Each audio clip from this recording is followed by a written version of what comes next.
Jangan lupa untuk subscribe dan nyalakan lonceng notifikasinya. Kembali dalam Metro Siang, kerumunan massa di Petamburan terjadi dalam masa PSBB transisi DKI Jakarta. Begitu pula dengan kerumunan yang terjadi di Megamendung, terjadi dalam masa PSBB proporsional di Jawa Barat. Bagaimana seharusnya penegakan peraturan harus ditaati? Ulasan selengkapnya disampaikan Valencia Melvinci. Valencia, silakan. Terima kasih Robert, dan ya betul sekali dua kejadian ini tentu menimbulkan rasa kecewa pada masyarakat. Dan ketegasan penegakan hukum dituntut untuk melindungi masyarakat dari penularan COVID-19 dan berikut pembahasannya dalam Stop Kerumunan dalam Masa Pandemi. Yang pertama, kita kembali ingat pada rapat terbatas, Presiden Joko Widodo sempat mengeluarkan instruksi soal penegakan disiplin protokol kesehatan. Presiden Jokowi mengatakan, saya ingin tegaskan bahwa keselamatan rakyat adalah hukum tertinggi. Pada masa pandemi ini telah kita putuskan pembatasan-pembatasan sosial, termasuk di dalamnya adalah pembatasan dan juga pembubaran kerumunan. Pernyataan Joko Widodo ini berasal dari adanya kerumunan dari Petamburan dan juga di Megamendung yang sempat terjadi di masa pandemi COVID-19. Coba kita lihat apa kondisi dari Indonesia, khususnya pada masa perkembangan kasus COVID-19 di Indonesia. Dari data per 15 November 2020, di sini dinyatakan 1 minggu terakhir ada peningkatan kasus positif sebanyak 17,8%. Angka ini menunjukkan adanya peningkatan yang cukup drastis di dalam 1 pekan terakhir, dan ada 22 provinsi yang menunjukkan peningkatan kasus COVID-19 dan hanya 12 yang terjadi penurunan kasus. Sedangkan jika kita lihat terkait dengan kenaikan kasus per provinsi, di Jawa Barat sendiri ada 24,8%. Menempati urutan kedua, dan DKI Jakarta berada di urutan ketiga provinsi dengan kasus positif yang cukup tinggi. Kemudian kita beralih dan kita coba ingat lagi, ternyata ada kerumunan massa yang terjadi di 2 provinsi ini di masa pandemi. Dan ini erat kaitannya dengan Undang-Undang Kekarantinaan Kesehatan yang sama-sama harus kita taati. Di Undang-Undang Nomor 6 Tahun 2018, khususnya di Pasal 93, ini dijelaskan bahwa setiap orang yang tidak mematuhi atau menghalang-halangi penyelenggaraan kekarantinaan kesehatan itu bisa dipidana paling lama 1 tahun atau denda maksimal di angka 100 juta rupiah.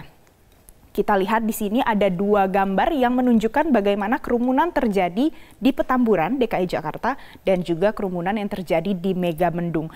Kedua-duanya merupakan tindakan yang melanggar dari Undang-Undang Nomor 6 Tahun 2018 ini. Selanjutnya kita coba lihat siapa sebenarnya yang memberikan izin dari kegiatan keramaian yang menjadi diskresi kepala daerah. Di sini di DKI Jakarta sendiri sebenarnya sudah diterapkan PSBB transisi mulai dari tanggal 26 Oktober sampai dengan 8 November. Dan kejadian ini terjadi di masa PSBB transisi Jakarta. Selain itu di Jawa Barat juga sedang berlaku PSBB proporsional mulai dari 27 Oktober sampai dengan 25 November.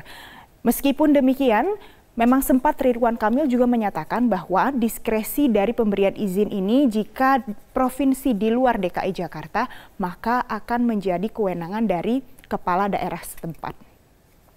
Selanjutnya kita lihat juga sebenarnya juga ada teguran yang disampaikan dari Mendagri Tito Karnavian kepada kepala daerah. Beliau mengatakan, saya meminta kepala daerah untuk menjadi teladan, mematuhi protokol kesehatan, termasuk tidak ikut dalam kerumunan yang berpotensi melanggar protokol kesehatan. Dan bahkan Tito juga menyampaikan bahwa jika kepala daerah melanggar aturan ini atau tidak berpartisipasi untuk menyukseskan aturan ini, bisa ada ancaman pencopotan dari jabatan.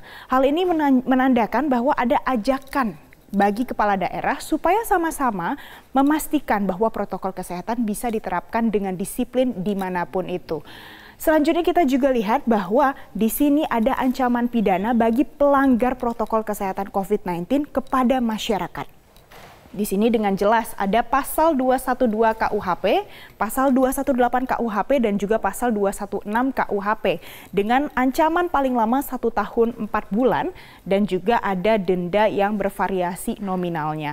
Di sini kita paham bahwa sejauh ini pemerintah berusaha untuk mengajak kita untuk lebih ketat melakukan protokol kesehatan dimanapun kita berada. Dan di samping itu landasan hukum juga sudah ada. Dan juga aturan protokol kesehatan sudah disampaikan secara tegas dan juga jelas bagi masyarakat. Kita berharap bahwa jika seandainya sudah sempat terjadi pelanggaran berupa terjadinya kerumunan di masa pandemi, tentu sudah harus ada penegakan hukum yang mengikuti dari pelanggaran tersebut. Seperti yang sudah terjadi hari ini, kita melihat ada banyak penegakan hukum yang sudah diselenggarakan. Namun untuk seterusnya, kita berharap agar tidak ada lagi pelanggaran dan juga berupa kerumunan di masa pandemi COVID-19 terjadi di Indonesia. Supaya kita bersama-sama memastikan dan juga menekan laju penularan COVID-19. Demikian At Large hari ini, saya kembalikan ke Anda, Robert. Baik, terima kasih Valencia Melvinsi atas pemaparan Anda.